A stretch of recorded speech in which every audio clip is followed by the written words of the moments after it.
For a very insightful and fun chat with our friends at Great Big World. I'd like to introduce Chad and Ian right now.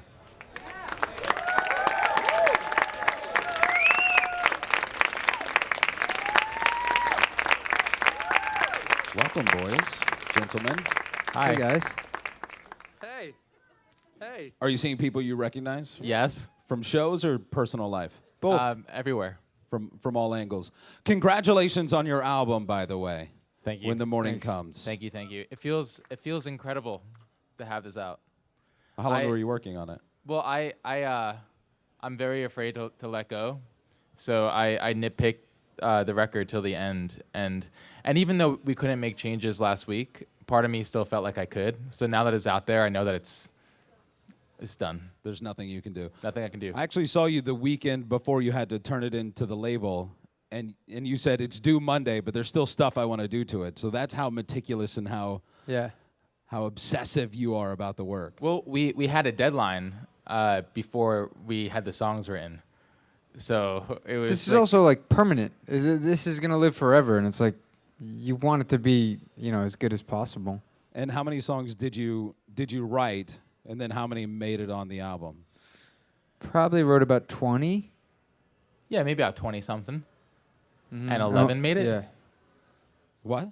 11 made it. 11 made it. I didn't That hear was what you a said. what? Like Yeah. what? What? 11 made it. I want to talk, because a lot of these songs are very personal to you.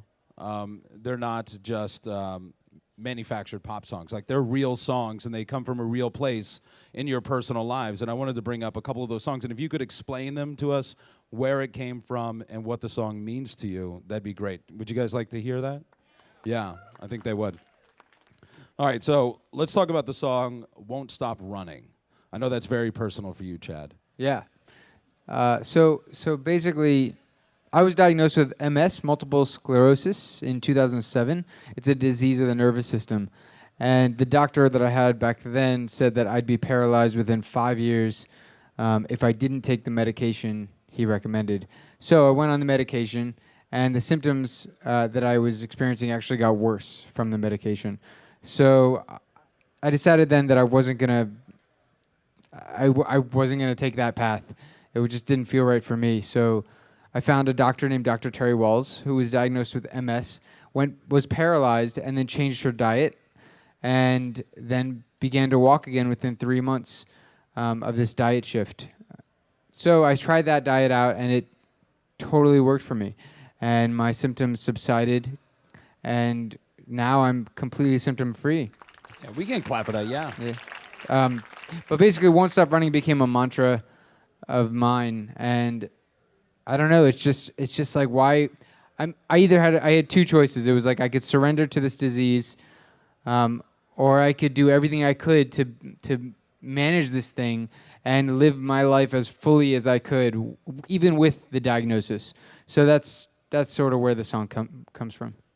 And have you found that people understand that, and you're getting a response from people with MS coming up to you saying, like, thank you for... Well, so the song just came out today. Yeah. You haven't performed it? I'm sorry. You haven't performed it yet? No, really? Yeah. No. Okay. Well, I'll just wipe the egg off my... Yeah, but It's egg whites. but actually. I hope I also it's great if people do connect with it on a level like that, like I did. But also, I feel like Won't Stop Running is a mantra that anyone can relate to, because everyone is going through a struggle of some sort in their life. At some point in their life, they are. So hopefully anyone can relate to that. Okay. I also wanted to talk to Ian about his song One Step Ahead. There's a very sweet story that goes Oh, along boy. with this. Yeah, that I well, just found out today. Okay, so I was in. I thought I knew what love was for years, and I was like super proud of that. And I always thought that I would be the one to know first, or to pick it up first, but it was the other way around. And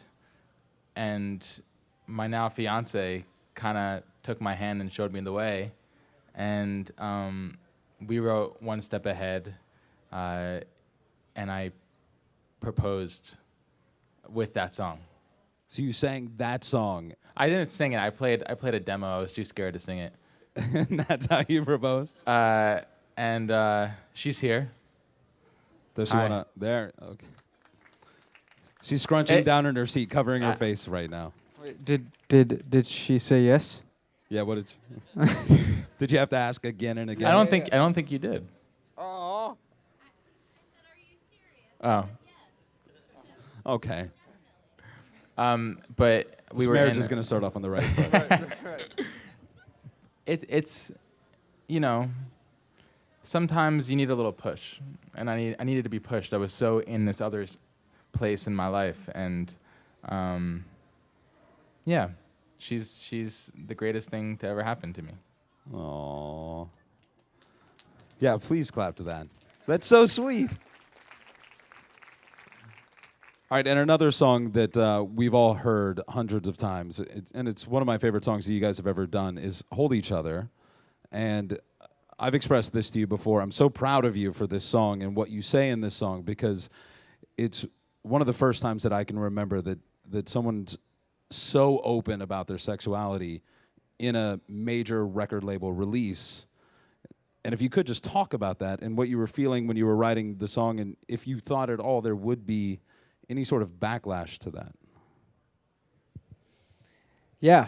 I don't know where to begin. Basically, the story is that Ian was singing "Something Happens When I Hold Her" in the first chorus, and then the next chorus was the same thing, "Something Happens When I Hold Her," and and we trade verses and choruses a bunch, and Ian was like, "Well, how are you going to sing 'Something Happens When I Hold Her'?" And because you're gay, and I was like, "Oh, true." Thanks, Ian, for telling me.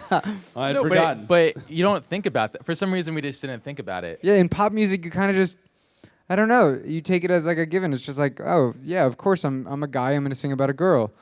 Because that's what you're so used to hearing. And but then I left the writing session and I was walking with Lena actually, and I was like, "How's Chad? How are we gonna sing this song together? How is this gonna work?" So the next morning, I'm like, "Would you sing him?" And I'm like, "Just try it." And then he sang it, and I got the chills, and we kind of both felt uncomfortable a little bit.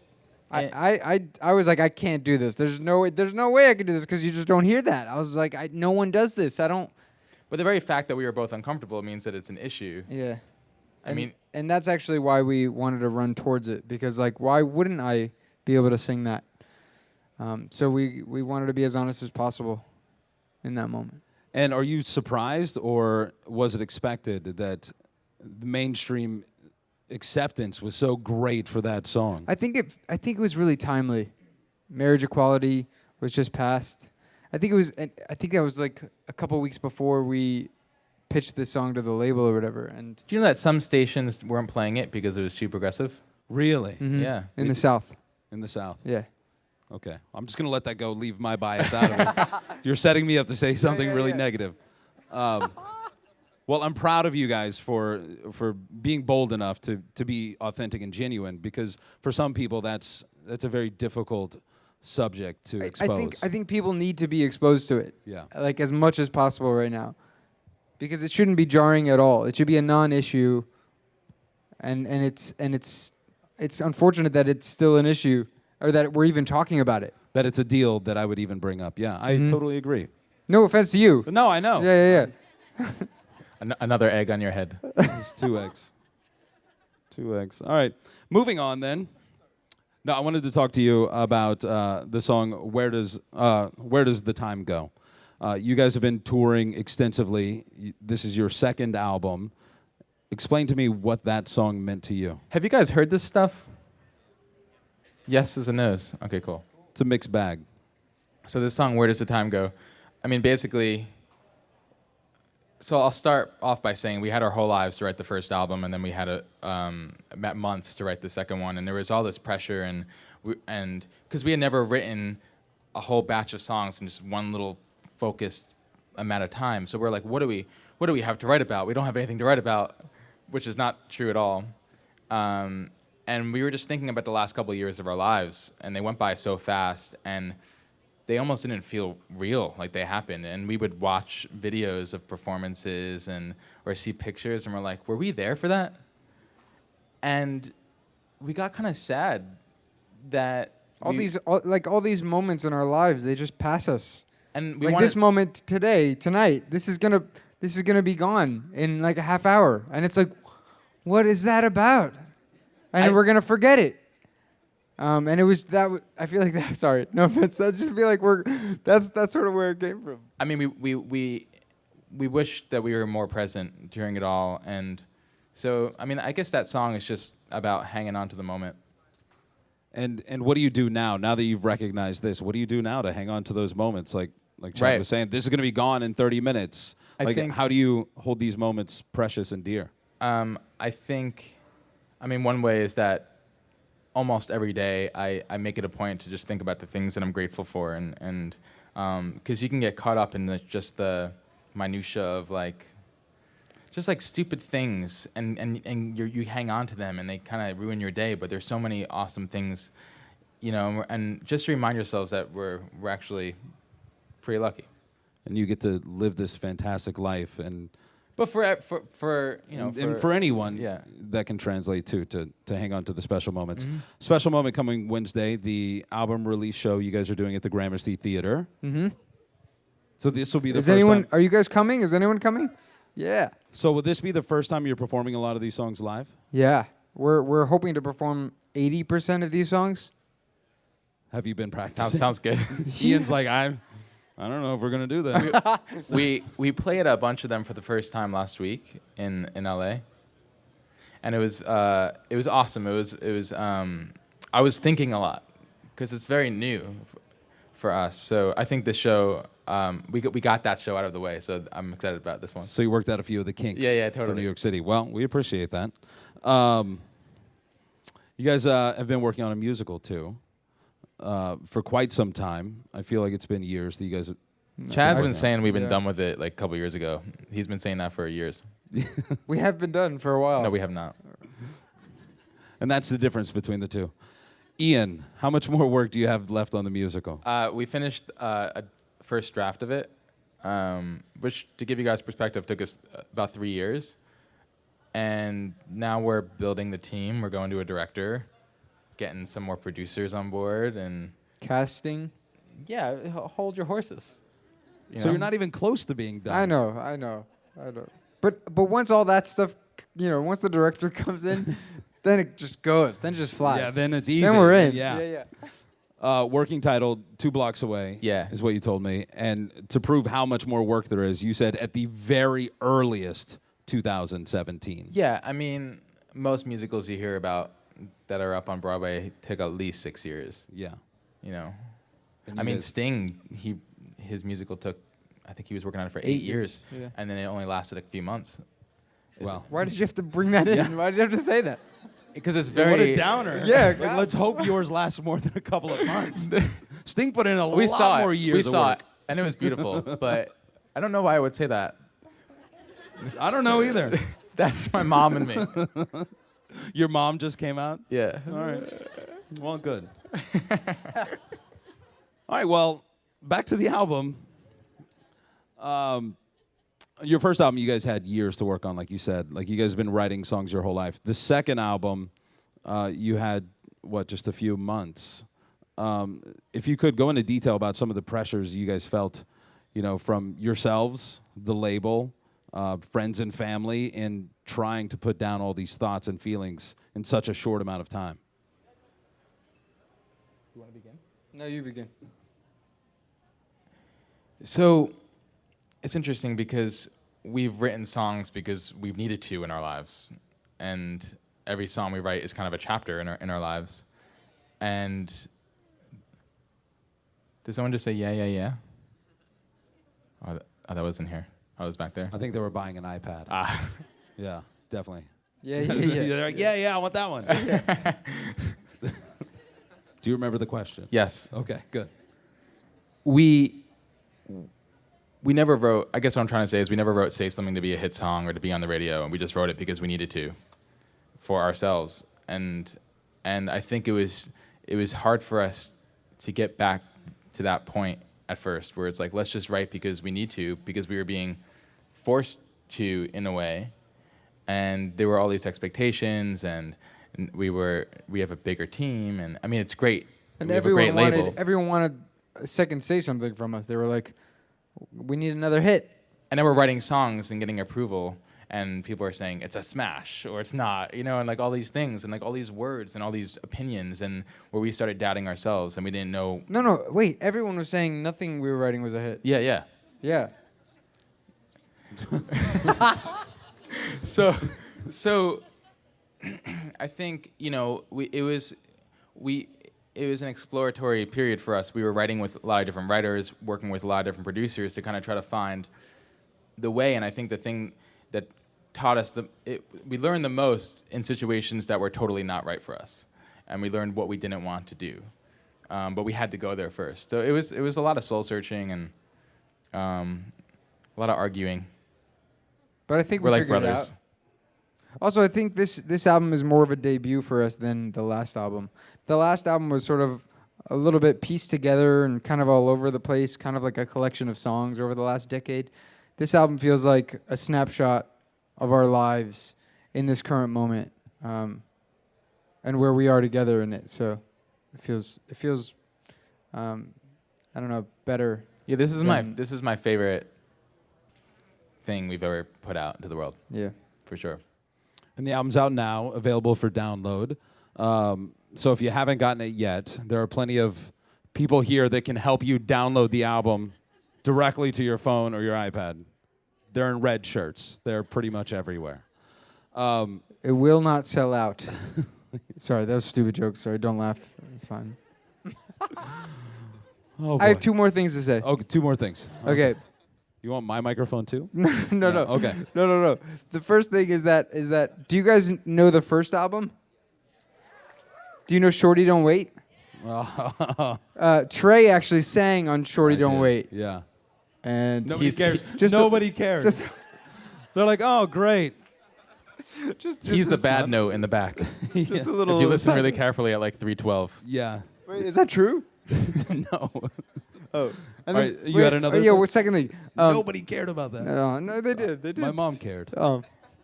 And I just want to say thanks for coming. This is kind of awesome that you guys are here. Thank you. Round of applause for yourselves. All right, I think it's time for questions from the audience. Like, how has your journey been, like, from your EP from being like normal students to your EP to working with Christina Aguilera to this? Like, how's the whole thing been? Yeah, we're still normal. It was definitely a shock to us when we got the note from Christina that she wanted to work with us, and it happened really fast, and suddenly we got swept into this other life, and it was like we were holding on like for dear life and feeling like are we confident? We weren't confident at first enough to like be in that spot, and it's like why are we here? Why does Christina want to work with us? So it was a learning process for us, and just building our confidence really quickly. That also I'm insecure and stuff. So like this is me talking, but I don't know if Chad had these issues. I don't know. Chad was like, "No, it was awesome." Yeah. I don't know what took her so long. I feel like the same person that I was 5 years ago. I just feel like I had a lot more experiences that I was kind of forced into, which is great. I did not want to have them. I wanted to have these experiences. Anyway, I just feel like I've had these experiences now that maybe I've grown from, but I feel like the same person that I started out as. Yeah. You're definitely different. Oh, thank you. Hi, also a longtime fan. I was wondering what your musical was about. Good question. I really want to tell you. I would love to tell you exactly what it's about, but we're not allowed to right now. I would love to tell you too. You know how frustrating this is that we can't say? Because we're basically supposed to announce the musical once the director is on board. And we want to make sure we're kind of like far enough along before we... Because there's like a... No. You know. No. You know, All right, you to get- you save get it. Ian from himself. Yeah. It's our music on crack. Like I think you'll like it. It's actually, it's our first album. I think was pretty theatrical, more so than even than this new one in a way. And I think that it's like that first album, but like maybe not on crack, but on steroids. Unlike prednisone for like a sinus infection. All right. What's your name and your question? Hi, I'm Philip, also Hi. a longtime fan. I want to know, have you ever thought about, or is there any chance of re-recording songs from This Is the New Year, or even songs that haven't been recorded before, and maybe reorchestrating them or just using them again in some way? Yeah, totally. That's actually what we did with Say Something. Say Something was out a couple of times before the version that most of you know, and we decided to re-record it because we didn't feel like it was presented in the right way yet.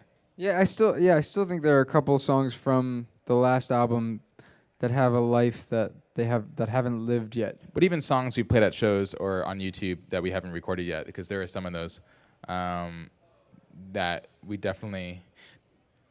The songs they kind of have lives of their own. They kind of like, almost like tell us in a way, I think. Maybe a live album down the road with Yeah. some of these songs? Okay. Yeah, we've actually never done that. Well, you're welcome. All right, what's your name and what's your question? My name is Adrian. My question to both of you is, what is your favorite song in this new album? Go ahead. Hold on, I want to think about it. Oh, No, 'cause take all the time you need. There you go. No, yeah.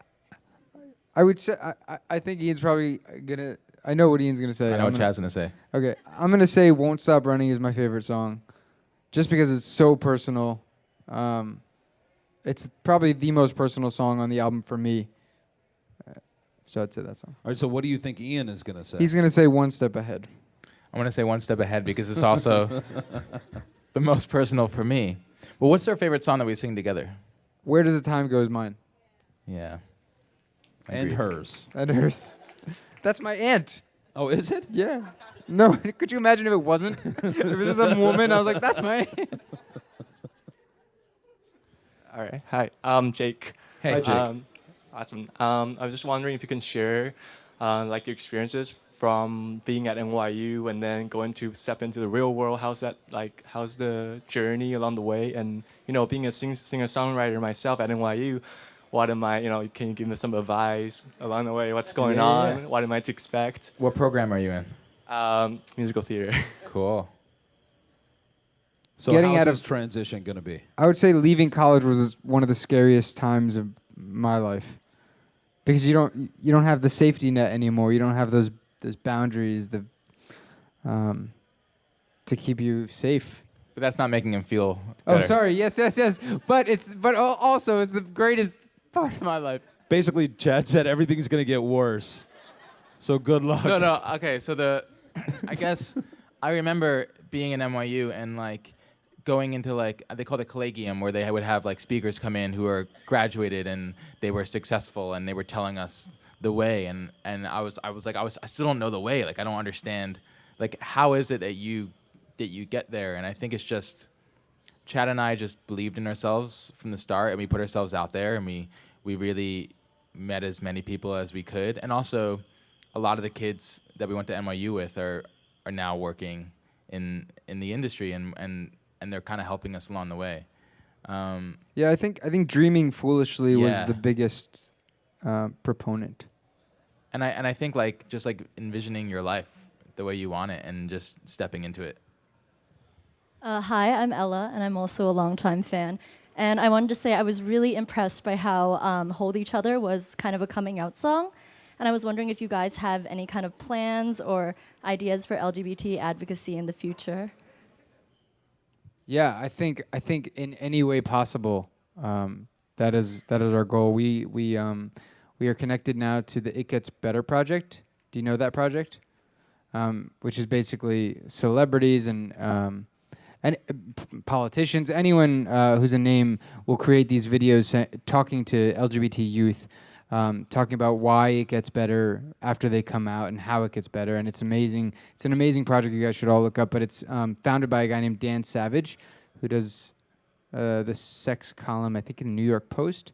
But he's And he has a Savage Love cast. yeah, he's a major LGBT activist, and I think in any way possible, we're looking to get involved. Yeah. Okay. Well, gentlemen, thank you. Thanks. Thanks, Trey. Give him a round of applause. A great big world.